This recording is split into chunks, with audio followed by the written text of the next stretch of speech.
Napansin mo ba kung gaano kadalas mangyari ito?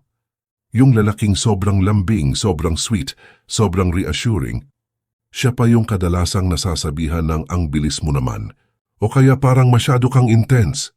Pero yung lalaking hindi agad naglalambing, hindi agad nagpapakita ng over-affection, hindi agad nagko-commit emotionally. Doon nagiging tahimik ang babae. Tahimik pero nag-o-overthink. Tahimik pero nag-check ng phone. Tahimik pero nagtataka. At doon nagsisimula ang kaba. Hindi ito dahil gusto ng babae ang masama o toxic. Hindi ito dahil gusto nila ng emotionally unavailable na lalaki. Mas malalim ito. Ang totoo, ang kaba na iyon ay halo ng curiosity, uncertainty, anticipation, at emotional tension. At kapag naintindihan mo ang mekanismo nito, maiintindihan mo kung bakit hindi mo kailangang maging sobrang lambing para maging attractive. Uncertainty creates emotional investment. Ang unang dahilan kung bakit kinakabahan ng babae sa lalaking hindi naglalambing ay uncertainty. Ang uncertainty ay hindi kalaban ng attraction. Madalas ito ang nagpapalakas nito. Kapag malinaw na malinaw ang gusto ng lalaki, obvious ang intensyon at halos ipangalandakan niya na gusto kanya, nawawala ang tanong. At kapag wala ng tanong, bumababa ang tension. Sa attraction, ang tension ay mahalaga. Bakit malakas ang uncertainty? Kapag hindi mo alam ang outcome, mas nagiging active ang isip mo.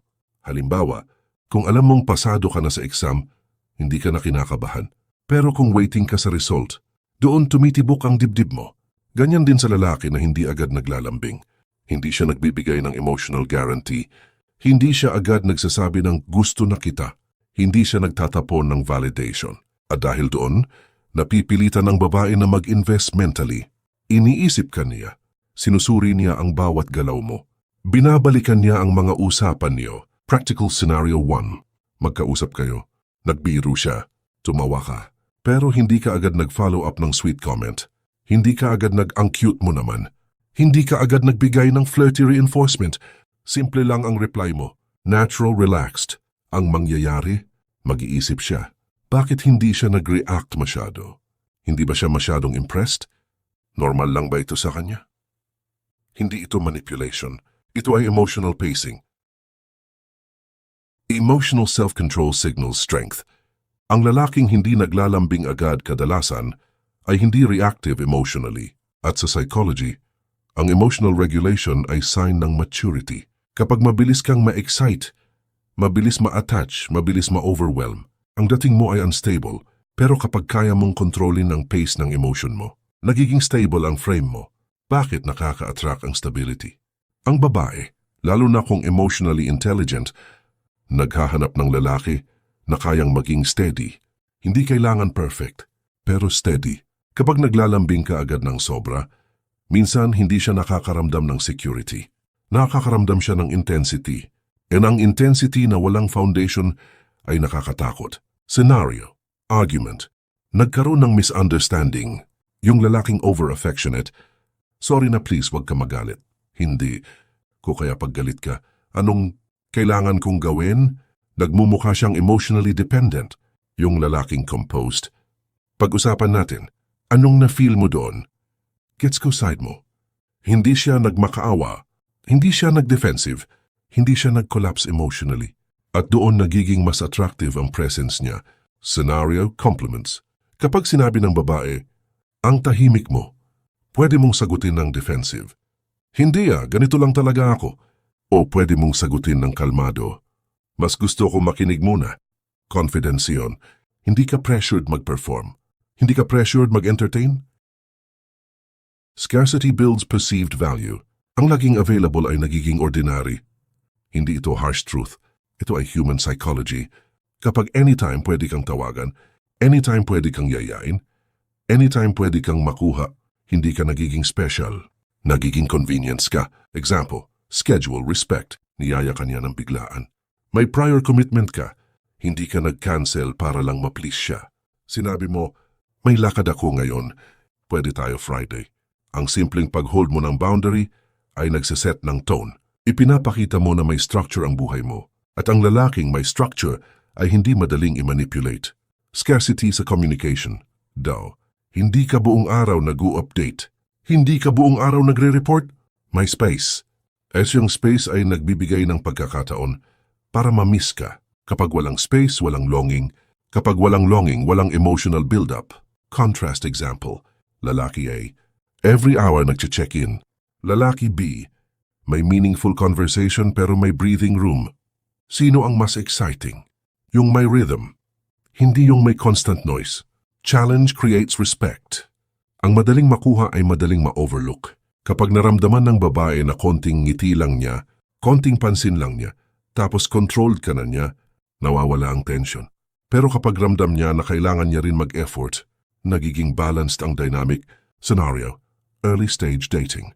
Date 1 pa lang, hindi ka agad nag-open ng sobrang personal secrets, hindi ka agad nag-drop ng trauma story, hindi ka agad nag-declare ng intense feelings. Pinipili mong i-build muna ang foundation. Doon lumalalim ang connection. Challenge without disrespect. Ang challenge ay hindi pagiging masungit. Hindi ito pagiging cold. Ito ay pagiging grounded. Kapag sinabi niyang, libre mo ko, pwede kang magbiro. Depende kung deserve. Light, playful, hindi submissive. May backbone. Power balance and frame. Sa attraction, may tinatawag na frame. Sino ang may emotional center? Kapag ikaw ang mas invested agad, ikaw ang mas naghahabol, ikaw ang mas nag-a-adjust, nawawala ang balance. Pero kapag pareho kayong may sariling mundo, nagiging equal. At ang equality ay mas sustainable kaysa imbalance. Scenario messaging pattern. Hindi ka nagdo-double text agad. Hindi ka nagpapanik kapag seen. Hindi ka nag-a-assume agad ng rejection. Calm ka lang. At dahil calm ka, hindi ka mukhang takot mawalan. At ang lalaking hindi takot mawalan ay mas mataas ang value. Difference between maturity and emotional avoidance. Mahalagang linawin ito. Hindi ka dapat maging emotionally unavailable. Kung may feelings ka, sabihin mo. Pero sabihin mo sa tamang pace. Kung gusto mo siya, ipakita mo. Pero huwag mong gawing identity ang paghabol. Kung may problema, pag-usapan. Pero huwag mong gawing drama ang lahat. Deeper core truth. Ang dahilan kung bakit kinakabahan ang babae sa lalaking hindi naglalambing agad ay ito. Ramdam niyang hindi ka dependent sa kanya para maging buo. At ang lalaking buo na kahit mag-isa, nakaka-attract. Hindi dahil mysterious ka, hindi dahil aloof ka, kundi dahil may direksyon ka. Hindi mo siya ginagawang sentro ng buhay mo.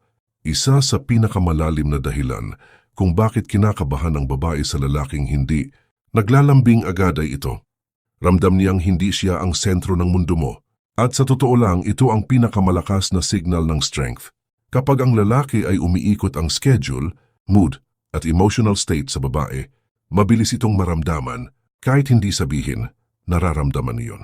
Pero kapag ang lalaki ay may sariling mission, sariling routine, sariling goals, nag-iiba ang dynamic.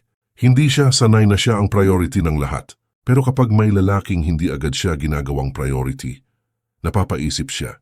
Practical example, nag-uusap kayo. Bigla siyang hindi nag-reply ng 3 oras. Imbes na ma-anxious ka at mag-double message ng, okay ka lang? May problema ba? Bakit di ka nagre-reply? Hindi ka nagpanik. Nagpatuloy ka sa ginagawa mo.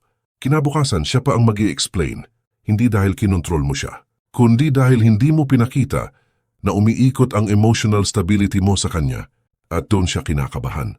May calm dominance ang presence mo. May mga lalaking hindi palalambing pero hindi rin cold. Ang aura nila ay composed, grounded, relaxed. At ito ang tinatawag na calm dominance. Hindi sila loud, hindi sila showy, hindi sila performative. Pero kapag nagsalita, may weight. Kapag tumingin, steady. Kapag nagdesisyon, malinaw. Ang ganitong klase ng presence ay nakakakaba sa babae hindi dahil takot siya, kundi dahil may authority ka sa sarili mo. Scenario, group setting. Nasa group kayo ng friends. Yung ibang lalaki, todo joke, todo impress, todo papansin. Ikaw, relax ka lang.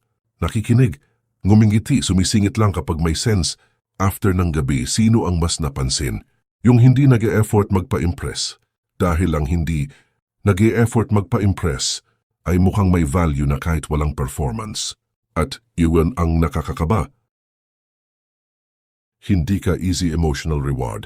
Kapag ang lalaki ay sobrang lambing agad, Sobrang affectionate agad, sobrang reassuring agad, nagiging predictable ang emotional reward. Parang vending machine, pindot ka lang, may lambing ka na. Pero kapag hindi ka agad nagbibigay ng emotional reward, nagiging meaningful ang bawat affection mo. Practical example, isang linggo na kayong nag-uusap. Hindi ka araw-araw nagsasabi ng miss na kita. Pero kapag sinabi mo yun, ramdam. Hindi scripted, hindi routine. At dahil hindi siya sanay na laging may validation galing sa'yo, mas malakas ang impact ng bawat affectionate moment. Ang scarcity ng affection ay hindi pagdadamot. Ito ay pag-preserve ng value. Hindi ka naghahanap ng approval. Ito ang isa sa pinaka-underrated na dahilan. Maraming lalaki ang hindi naglalambing dahil nahihiya. Pero iba ang lalaking hindi naglalambing dahil hindi siya naghahanap ng approval. Malaking difference iyon. Kapag ang lalaki ay laging naghahanap ng validation, okay ba ako? Gusto mo ba ako? Masaya ka ba sa akin? Nagiging pressure iyon sa babae. Pero kapag ang lalaki ay secure sa sarili, hindi siya naghahanap ng constant reassurance. Hindi siya takot sa silence. Hindi siya takot sa gap. At ang lalaking hindi takot mawalan ng approval ay psychologically powerful. Scenario, compliment response. Sinabihan kanya ng, ang bait mo. Imbes na sumagot ng, talaga? Sure ka? Hindi naman ako ganun. Sumagot ka ng simple, salamat. No over-explanation. No self-doubt. Confidence yun. At kapag confident ang lalaki, hindi siya kailangan maglambing para lang makuha ang atensyon. Hindi ka nag-overshare ng emotion. Sa early stage, maraming lalaki ang nag-overshare agad ng trauma, past relationships insecurities.